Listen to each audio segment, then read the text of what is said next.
If someone were to ask which aircraft has the highest quantity in the world today, the answer would undoubtedly be the F-16 from the United States.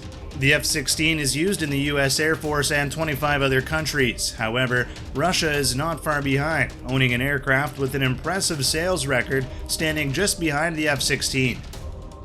That aircraft is the Su-30. The Su-30 is used in Russia, China, Venezuela, Algeria, Uganda, India, Indonesia, Malaysia, and Vietnam. Both the Su-30 and F-16 are 4th-generation fighter aircraft, not the latest or most advanced like 5th-generation fighters. However, it is important to understand that combat value is not just about the aircraft itself, but also depends on electronic equipment and weaponry. So 5th-generation fighters may not necessarily outperform 4th-generation fighters in every aspect. Moreover, experts predict that within the next 10 years, stealth technology that is currently dominant will lose its effectiveness as electronic technology advances. In simpler terms, if a new radar technology capable of detecting stealth aircraft is developed, the era of 5th-generation fighter dominance will come to an abrupt end. The Su-30 and F-16 are the two most widely used fighter aircraft in the world. The Su-30 is a heavy combat aircraft with 2 engines, while the F-16 is a lighter fighter with a single engine. They have different features, equipment, and purposes depending on their battlefield missions. As they belong to 2 different segments, comparing these 2 aircraft can be quite tricky. However, these are the most popular aircraft in the world, and confrontations between them occur quite frequently. So today, US Military Summary would like to discuss the strengths of these 2 aircraft to determine which one is more worth owning.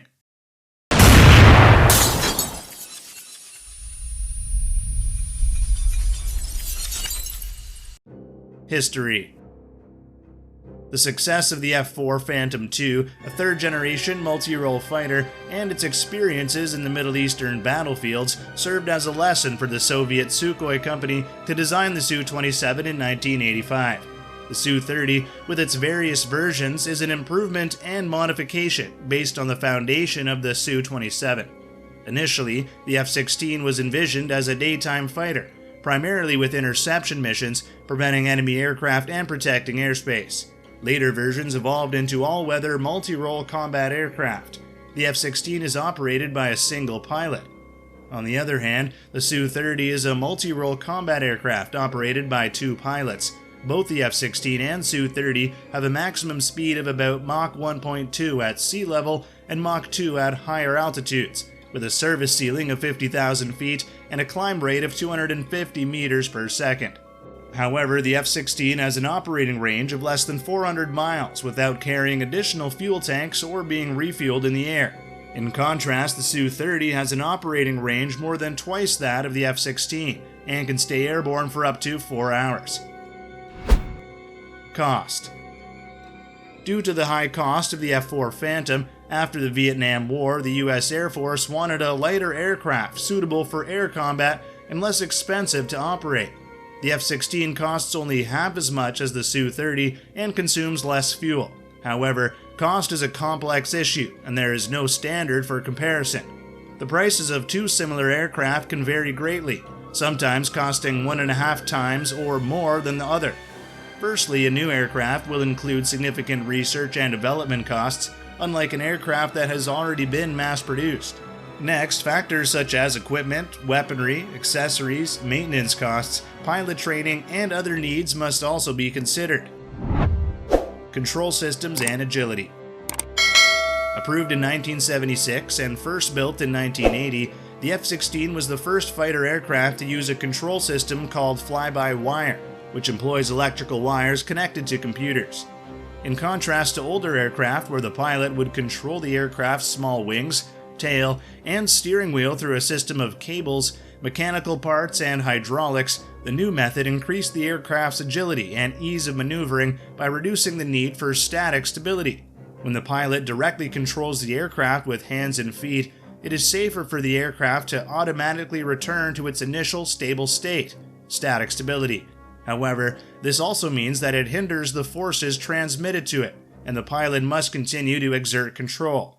With fly-by-wire, the computer receives and executes commands, adjusts the aircraft conditions according to the pilot's intentions, and stabilizes the new state without the need for additional intervention. In past air combat, the most important aspect was the ability of a fighter aircraft to quickly and easily achieve a favorable position to use weapons. The ideal position is behind the enemy aircraft, pursuing it to fire guns or launch heat-seeking missiles towards the exhaust of the engine. With advancements in missile technology and electronic control systems, aerial combat can occur far beyond the visual range. During the Vietnam War, the heavier F-4C Phantom could not maneuver as nimbly as the MiG-15, but it had an advantage thanks to its electronic systems and missiles. The second pilot on the F-4C could detect enemies early through radar displays and attack from the front, rear, or side with Sparrow or Sidewinder missiles. Then change direction and evade if the enemy was not shot down. Thus, there was a time when sacrificing agility was considered acceptable. However, for fourth-generation fighter aircraft, agility remains an essential factor in both within and beyond visual range air combat. Detecting enemies from a great distance using radar systems, quickly moving into the best position to launch missile attacks, and then escaping without being pursued by the enemy is the primary goal. In these conditions, it is necessary to quickly reach high speeds and altitudes. As this provides an advantage in both offense and defense, the aircraft's speed also adds momentum to the launched missile, enabling it to quickly reach its target. Fourth-generation aircraft all use fly-by-wire control systems. The Sukhoi Su-30 is a large and heavy fighter aircraft, but it has excellent agility due to its thrust vectoring system, a method first applied by Russia to their Su-27 fighter aircraft. The exhaust nozzles of the two jet engines are angled 32 degrees horizontally from the aircraft's axes and can rotate up or down 15 degrees. This system, combined with the familiar movements of the wings, flaps, tail, and steering wheel, enhances the aircraft's maneuverability.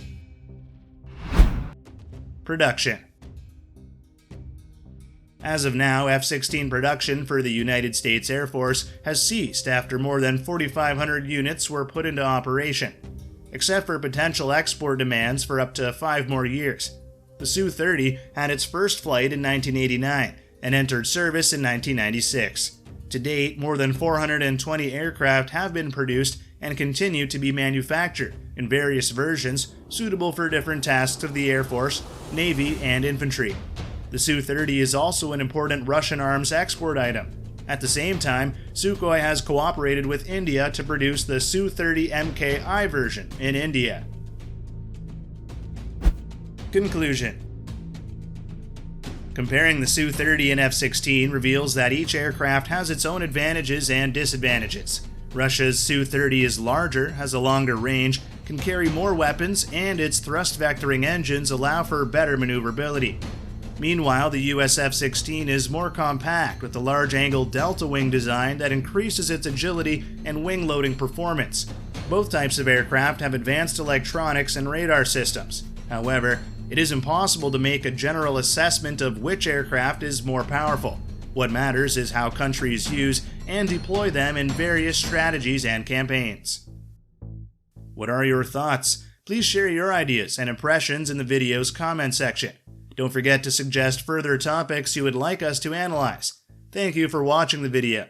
If you enjoyed it, please give US Military Summary a like, subscribe to the channel, and don't forget to turn on the notification bell. For now, goodbye and see you next time.